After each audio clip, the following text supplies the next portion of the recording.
Okay, this may surprise you, but here I am, a black man who says he doesn't believe in Black History Month.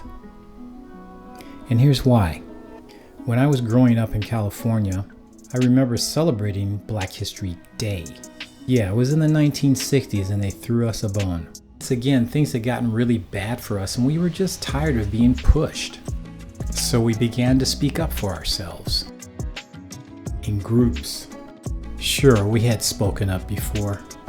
Negro History Week, for example, was founded in 1926 by Carter G. Woodson. And contrary to popular belief, February was not chosen because it's the shortest month of the year. No, it was because of the birthdays of Frederick Douglass and Abraham Lincoln. But in the 60s, our pride was more about equal treatment under the law than it was about celebrating a few well-known black people. Fortunate for us, more than just Negroes were speaking out.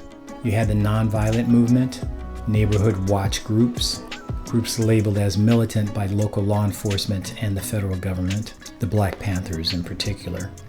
So we were then given an entire week to celebrate the contributions that Black Americans had made to this country. Woodson and others were encouraging that Black history be taught in public schools for at least a week. This had the effect of making a lot of white people, especially in the South, very angry. Southerners started to talk about how well slaves had been treated and that the war really wasn't about slavery. It was President Gerald Ford who made Black History Month a thing in 1976. That's right, not so long ago. So here's the thing, why I don't like Black History Month. For one, I can tell you about Martin Luther King Jr., Frederick Douglass, Rosa Parks, and Harriet Tubman, but a person bent on telling their truth will shout that these people are just exceptions to the rule. So the problem is this.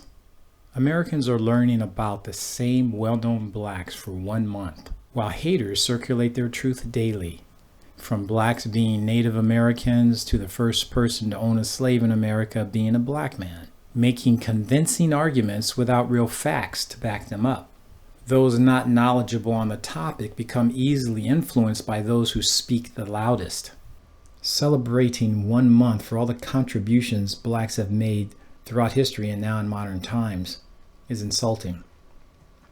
All immigrant history, including slavery, and the role white people played in slavery and Jim Crow, needs to be part of every grade school curriculum. Why? Because kids are sponges when it comes to learning and should be taught the entire truth. Therefore, when you teach children about Samuel Adams and Paul Revere, be sure to teach the roles Benjamin Banneker and James Amistad Lafayette played. When you teach children about Thomas Edison, teach them about Elijah McCoy. If you speak of Amelia Earhart, also mention Bessie Coleman.